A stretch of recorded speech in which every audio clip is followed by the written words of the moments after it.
Je m'appelle Steve Jobs, et je suis né en 1955 à San Francisco.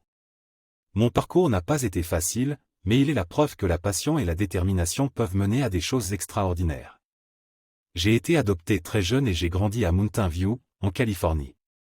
Mes parents adoptifs m'ont soutenu dans mes études, mais j'ai toujours été plus intéressé par l'électronique que par les matières traditionnelles. Mon voisin, un ingénieur chez Hewlett-Packard, m'a introduit à l'électronique, et j'ai rapidement été fasciné. À l'âge de 21 ans, avec mon ami Steve Wozniak, nous avons commencé à travailler dans le garage de mes parents. Nous avions une idée folle, créer un ordinateur personnel que n'importe qui pourrait utiliser. C'était une époque où les ordinateurs étaient réservés aux grandes entreprises et aux universités. En 1976, nous avons fondé Apple Computer, NC, et notre premier produit, l'Apple I, est né. Il était rudimentaire, mais c'était un début. L'Apple II, lancé l'année suivante, a été un succès retentissant et a vraiment lancé l'ère de l'informatique personnelle. Il y a eu des hauts et des bas. J'ai même été évincé de ma propre entreprise en 1985. Mais je ne me suis pas laissé abattre.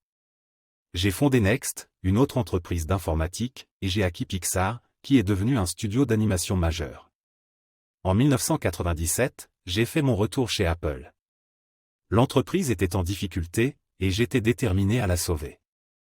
Avec une série de produits innovants comme l'iMac, l'iPod, l'iPhone et l'iPad, nous avons transformé non seulement Apple mais toute l'industrie technologique.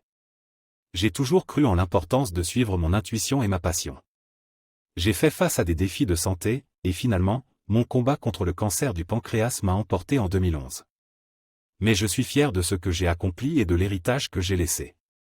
Mon histoire est un témoignage de ce que l'on peut accomplir avec de la passion, de l'innovation et une volonté de défier le statu quo. Comme je l'ai dit lors de mon discours à l'université de Stanford en 2005, vous devez trouver ce que vous aimez. Et cela vaut pour votre travail comme pour vos amoureux. Je suis Steve Jobs, et ceci est mon histoire.